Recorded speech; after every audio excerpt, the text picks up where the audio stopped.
ska lyssna på mig. Jag är Jimmy Hitlersson. Och jag vill ha hela Sverige för mig själv. Jag har sånt här knubbigt rör. Och det här knubbiga röret ska slå till invandrare som inte har någonting här att göra. Typ svartskallar och terrorister. Jag är en redig Hitler.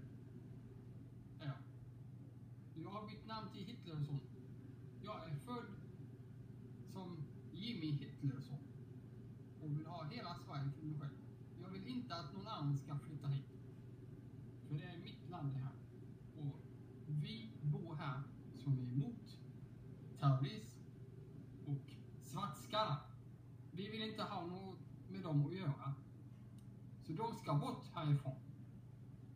Bort från Sverige helt och hållet. Det är vad jag tycker.